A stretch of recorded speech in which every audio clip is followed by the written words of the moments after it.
Have you ever stopped to ask yourself, what exactly is a perfect body? Is it a body that fits a certain number on the scale? A body that looks a certain way under perfect lighting? A body that earns admiration from strangers? Or is it simply a body that does not make you feel insecure? We live in a world where the idea of the perfect body is both everywhere and nowhere. It is everywhere in the sense that we are constantly bombarded with images, expectations, and comparisons that tell us what we should look like. And yet, it is nowhere because perfection, in the way we imagine it, is nothing more than a mirage, an illusion that keeps moving further away the closer we think we get to it. But why do we chase it? Why do we let ourselves become obsessed with something that does not even have a clear definition? The answer is not as simple as blaming media, beauty standards, or social pressure. The truth is much deeper, much darker, and much more personal. At the core of this obsession is a fundamental misunderstanding. We believe that once we achieve the perfect body, we will finally be happy, finally be confident, to finally be free from insecurity. But let me ask you, has that ever actually worked? Think about the times in your life when you reached a physical goal. Maybe you lost weight, maybe you built muscle, maybe you finally fit into the clothes you always wanted to wear. Did it erase all your insecurities? Or did new ones take their place? The mind is never satisfied because it is not your body that is the problem, it is the way you see your body. And the way you see your body is shaped by something far more powerful than your reflection in the mirror. It is shaped by comparison, by conditioning, by a system that profits from your dissatisfaction. Because here is the truth nobody wants to say out loud. If you suddenly woke up tomorrow and felt completely at peace with your body, an entire industry would collapse. Click subscribe to this channel to get more topics you love. Think about that for a moment. The beauty industry, the fitness industry, the supplement industry, the cosmetic industry, these industries do not thrive because they provide solutions. They thrive because they provide problems. They convince you that you need to be fixed, that you are not enough as you are, that happiness is always just one more product away, one more workout away, one more diet away. And yet, no matter how much you chase, no matter how much you achieve, the bar keeps moving. The goalposts shift, the standards change, because the game is not designed to be won. The game is designed to be played forever. And the only way to win is to stop playing. But here is where things get even more complicated. Even if you logically understand that perfection is an illusion, even if you recognize that you are being manipulated into chasing something unattainable, then why is it still so hard to let go? Why do we feel the need to keep striving, to keep comparing, to keep feeling inadequate? The answer lies in something much older than social media or beauty magazines. It lies in our biology and our psychology. Human beings are wired to seek approval. In ancient times, survival depended on being accepted by the tribe. Rejection often meant death. And so, deep in our subconscious, we associate looking good with being loved, with being safe, with being valuable. And this is why body image is not just about aesthetics, it is about identity. It is about self-worth. It is about the fear that if we do not look a certain way, we will not be loved, we will not. But here is the paradox. The more we chase perfection, the further we push ourselves from real self-acceptance. Because perfection is a moving target, but self-worth is something that is either built from within or never truly found at all.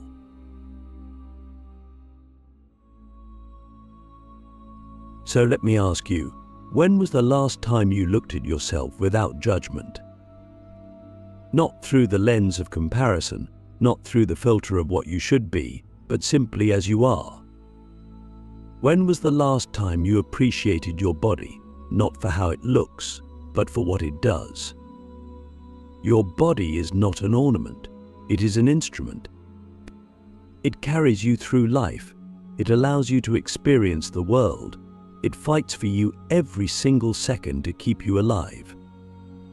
And yet, we treat it as if its only value lies in how close it comes to some arbitrary ideal that changes every decade. Why? Why do we worship an illusion while neglecting reality? Why do we spend more time criticizing our reflection than appreciating our existence? And here is where things get even more unsettling. The obsession with the perfect body is not just a personal struggle, it is a form of control. Because when you are consumed by self-doubt, when you are constantly focused on fixing yourself, you are distracted. Distracted from asking bigger questions. Distracted from pursuing things that actually matter. Distracted from realizing that your worth has never been, and will never be, tied to your appearance. Think about all the time you have spent worrying about your body. All the mental energy, all the stress, all the self-criticism. What could you have done with that time? What could you have created? Who could you have become if your mind was free from the weight of self-doubt? And this is the real cost of obsession, not just the emotional pain, but the opportunities lost, the dreams postponed, the potential wasted. Because the more you focus on chasing an illusion, the less time you have to build something real. But let's go even deeper. If we truly want to break free from this cycle, if we truly want to stop obsessing over the perfect body, we need to ask the hardest question of all: what are we really afraid of? Because beneath every insecurity is a fear. Fear of rejection, fear of judgment, fear of not being enough. But enough for who? And according to what standard? If you were the only person on earth, if there was nobody to compare yourself to, nobody to impress, nobody to judge you, would you still feel insecure about your body? Or would you simply exist without the weight of expectation? The truth is, much of our suffering comes not from reality, but from perception. Not from our bodies themselves, but from the meaning we attach to them. And meaning can be rewritten. Perception can be changed. So what is the answer? How do we finally let go? How do we break free from an obsession that has been ingrained in us for so long? The first step is awareness. The second step is rebellion. Because to reject the idea of a perfect body is an act of defiance. You need to accept yourself as you are, not as a backup plan, not as a temporary mindset until you improve, but as a final, unwavering truth is revolutionary. It is choosing to step outside the game.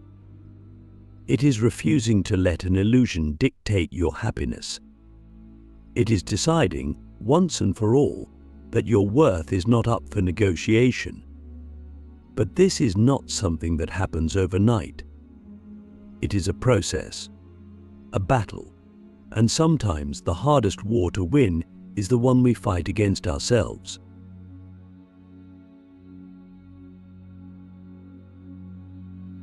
So now I ask you, what would happen if you stopped chasing? What would happen if you decided right now that you are enough? And not in the way society tells you you are enough for real, without conditions, without exceptions, without needing to fix anything. What would your life look like if you spent less time criticizing your body and more time living in it? Because in the end, the perfect body is not the one that looks a certain way. It is the one that is free. Free from obsession, free from comparison, free from the belief that worth is something that must be earned. And that freedom? That is something no industry, no standard, no illusion can ever take away from you once you decide to claim it. If you've made it this far, then you already know the truth. The pursuit of the perfect body is not about health, not about self-improvement, not even about beauty. It is about control. It is about keeping your mind occupied with something that will never be resolved, keeping you trapped in an endless loop of self-doubt, self-criticism, and self-sabotage. But here's the part that most people never realize. Escaping this obsession is not just about feeling better about your body, it is about reclaiming your mind, your time, your energy, your life. Because when you are no longer consumed by thoughts of what you should look like, you suddenly have the mental space to ask bigger questions, to pursue real fulfillment, to live in a way that is not dictated by invisible forces designed to keep you small. And the moment you step out of that prison, you realize something terrifying. Almost everything you believed about your body was never truly yours to begin with.